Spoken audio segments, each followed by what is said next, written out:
You're listening to Savor on the Jefferson Exchange. My name's Will Smith.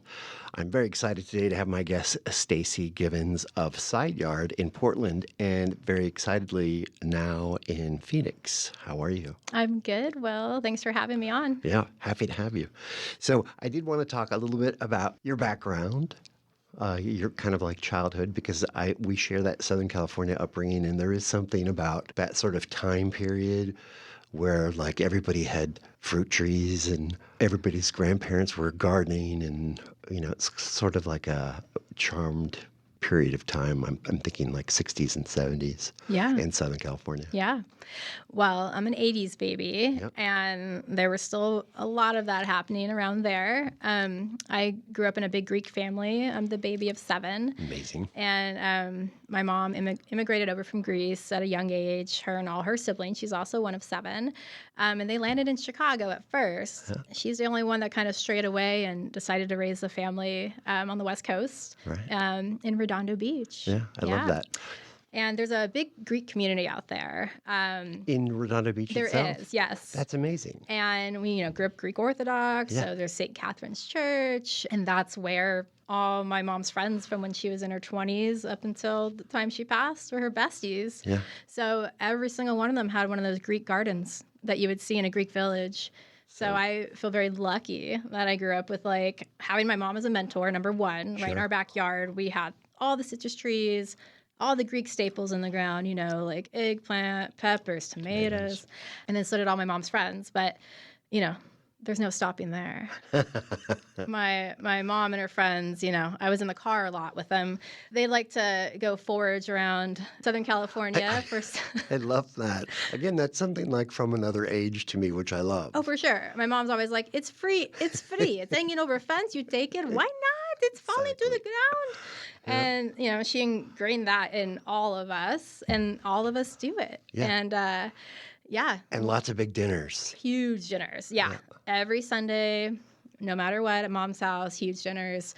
But every day of the week also. But as we got older, though, and more grandkids, everybody's getting married. So amazing. It was this big party at Mom's all the time. Sunday dinners. That's great. Yeah. So you have a very successful business in Portland called Side Yard, in sort of an interesting neighborhood that I'm not that familiar with, called Cully. Yeah. Kind of like the last agricultural kind of area of the city. Southeast has some spaces like that as well. Uh-huh. I feel like when you go a little further out in Southeast, you go a little further out in Northeast, you'll find those pockets. It's neighborhoods that have no sidewalks. Yeah, I love that. A lot of people, their house might look small, but then you look at their backyard and it might be a full acre. So yeah, Northeast Coley neighborhood. I started there in 2009, just knocking on people's doors and asking if I could farm their side yard. And that's how Side Yard started. So amazing. Yeah. And at the time, I was just cooking at restaurants. Was falling in love with Portland. Was only there for a few years at that point. And loved the farm-to-table movement. Loved that all the restaurants and chefs were celebrating local producers. It's where I wanted to be. And I slowly moved from Southern California up, the West Coast, stopped in the Bay Area, had a great time, cooked there, Sacramento, and then landed in Portland. And then I'm here now, but I'm still in Portland. No, it's confusing. I confuse a lot of people. They have no idea what's going on. Well, I urge everybody to look at thesideyardpdx.com. It's a great website, but I'm going to read just a little bit here, which it speaks to me. We host workshops, farm events, dinners, brunches, grief groups, farm tours, and more. Those are I think in the short time that I've known you, those are sort of all super important aspects Absolutely. of your interests. Absolutely. Yeah, and over time, Side Yard morphed into what it is today. And, when I first started, I was like, cool, I'm going to start farming this small plot of land. I'm going to sell produce to these amazing restaurants that I respect and I used to work at. So the agricultural part was the first in that kind of space. At Side Yard. Yes. Yeah. And then it morphed into basically like a supper club or pop Right. up before pop-ups or pop-ups, I guess. It I was just It's just a great concept of being on that property of where it's being grown, and then you're also not a it's not just a farm, but you're showing people what you can do with that property. totally, because there's a lot of large-scale farms that have like those huge farm-to-table dinners, 200 people in a row, and it's beautiful. We're like the micro version of that, Right. and we'll do up to like 80 people, and it's awesome. And we do a lot of farm tours as well, so education's a big part of what we do. I have a very amazing crew. I have two crews, right? We got the catering crew, Right? who have been with me for so long. I love them so much. They're my family. And then we got the farm crew, which is a pretty small crew. It's usually 2 people, maybe an intern, some volunteers here and there. They're just absolutely amazing and have allowed me to like live this double life of like living partially here in Southern Oregon and also keep operating in Portland. Sure. So No, and I was looking just at the events part of your your website, Yeah. which I think is so amazing. So you have a plant sale happening, tomato starts available, your lost table grief group dinners, which are so amazing to me. You're doing Mother's Day brunch. You're doing evening dinners. You're doing bike-in movie night. Those are fun. You're Those doing are fun. brunches. You're doing yoga. You're doing classes. I think it's just incredible. It's like a hangout Yeah, spot. it's a packed schedule, but honestly, that's all community right there. So like yoga is taught by my dear friend Zaya, who has the Bhakti Movement Center yoga studio in Southeast. So once a month, they come to the farm, and it's sliding scale and BIPOC and equity pricing for that. Right. Lost Table Grief Group is totally free. Everybody kind of just brings a dish and shares it. It was kind of funny. Last night, we had 2 grief groups happening at the same time, and I was getting texts at the same time. I forgot about the one in Portland happening last night, and then we right. had the one in Phoenix. Amazing. Yeah, it was pretty funny. Anyways, yeah, so that is hosted by the Portland Grief House. And Bike and Movie Night is just, I invite other food vendors to be there. So somebody who does savory food that I want to spotlight, somebody who does sweets, and we do the bar. And then we have queer comedy right in the beginning for the first like hour. And my friend Quinn hosts that That's just to get amazing. everybody's set. So great. Yeah. I just want to remind everybody you're listening to Savor on the Jefferson Exchange. My name's Will Smith, and my guest today is Stacey Givens from Side Yard Portland and now Lucky in Phoenix, Oregon. We now have a mini Side Yard right here in Southern Oregon. That is correct. Yeah, opened up in November. Build out started right around May. And it was a very fast moving decision. I got this opportunity. My friend Brittany, who owns Roses Are Red Consignment, right next door to me, she's like, hey, I don't need this huge space. What if, we just cut you off a sliver? And before I knew it, the contractor already cut a door out for me, put a wall up, and I was like, okay, we're doing this.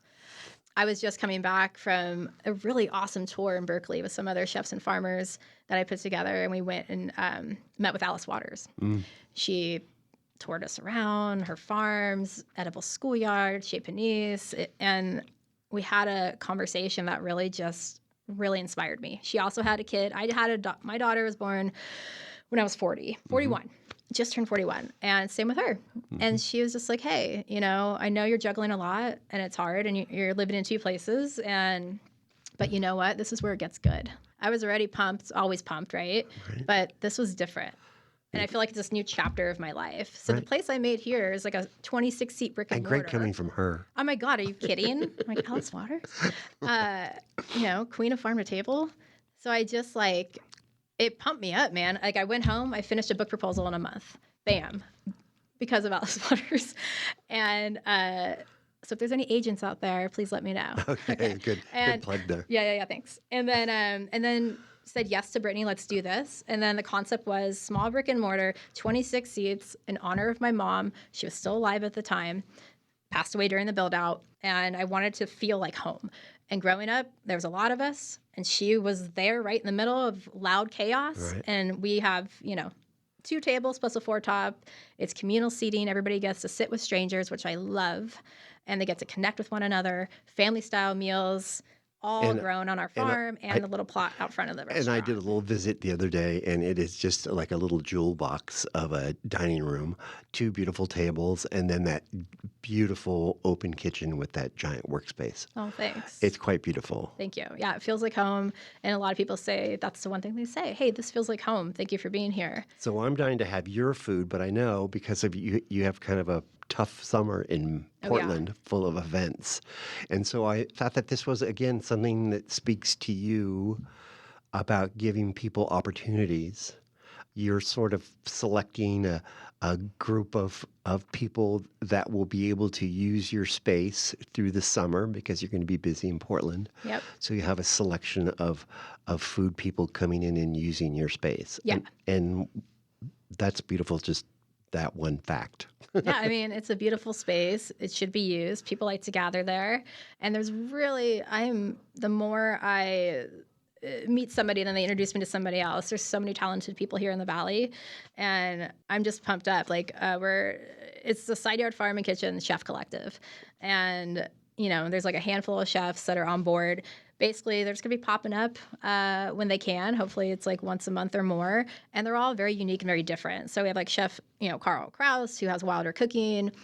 We totally like vibed and hit it off right off the bat. Like literally like over a week ago. We've heard so much about each other but never met. And this Friday, we're doing a dinner, May 1st, at my space just together because we totally vibed so hard. And Jen from High Bakery, an old friend of mine from Portland. And delicious product. Oh my God, some of the best pastries y'all will ever have. She already has been popping up for the last 2 months, and she'll be there this Mother's Day doing something beautiful for you all. And Laura, who has, I believe it's Bella Rose. Mm-hmm. Pasta. She's going to be opening up a pasta shop here soon. So she does already cooking classes and all that good stuff, but she's going to be doing some pasta dinners. She used to do them back in Portland. It's Della Rose. My apologies. Della Rose Pasta Company. But she's lovely and pasta queen. Slow burn barbecue. We got Reed. I'm sure you guys know him, and Ashlyn. He was popping up at the Crate Place. Now he's at La Baguette. Oh, and the website for the Phoenix Outpost is sideyardfarmandkitchen.com. Super easy to navigate. There's you just click on the calendar. All the events show up. You pay online. Some are a la carte. Yeah. Some are full meals. Yeah. So it kind of hits everybody's budget correctly. Totally. Yeah. You can mix and match. Like for me and Carl, we're doing four dishes each. You can mix and match, do whatever you want. No reservation needed. Show up between 5 and 9. Until we sell out, we'll be there. And then when will you be back in a hosting mode there? So I will probably do a couple more dinners or brunches before I take off. I take off for Portland mid-June. I'll be back mid-August. Do you take like September off? No, I used to. Summer. I mean, September is usually the busiest month for like weddings and catering because we do a lot of private catering. That's really our background. I mean, do a lot of that on the farm, weddings, corporate events. That's what keeps actually the farm alive in Portland and paying the mortgage. Being an urban farm these days in the city is almost impossible. And land has been disappearing left and right over the last handful of years, especially in Portland. So I went and looked at the satellite map of Cully, and I could tell from long distance away. I said, I bet that's it. Yep. And I You zoom zoomed in, and there it was. the Red Barn. Yeah. But my street in particular has like 3 other urban farms that one has been around probably half the time as I have, and one just popped up 2 years ago. And it's pretty sweet. And then we have a flower farm 2 blocks away, Sun Blossom Farm. They do all our weddings and events. Amazing. Yeah. So it's a cool little community there, and I was looking to build that here, and I'm starting to find it, and I'm digging it. It takes time. It does. But I think what's happening, and you're part of the success of Phoenix now. It's becoming kind of a little food mecca, which I think is great. Yeah, it really is. It really is starting to feel like home to me. So, and then your philosophy is really sort of my soapbox about that full circle experience of growing, harvesting, taking care of the earth in that way, then actually enjoying teaching people about food, the gathering of people in that kind of social situation. Yeah. So needed after the last 5 years, I think. Yeah. So I'm wishing you all of the best and much success on a side yard in Phoenix. And I urge all of my listeners to check out both websites because I love the Portland website. It's just fun to look at. Yeah, and you know what? A lot of people from Southern Oregon during the summer like to travel up north. Stop by, say hi, see what we got going on there. Yeah. It's just the bigger version of what we have going on down here and, outdoors. So good. Yeah. We've been speaking with Stacey Givens from Side Yard in Portland and now Phoenix, Oregon. You've been listening to Savor on the Jefferson Exchange. My name is Will Smith, and you can find us at jeffexchange.org or on Apple, Spotify, or wherever you get your podcasts. Stacey, thanks so much. Thanks for having me, Will. You guys eat well.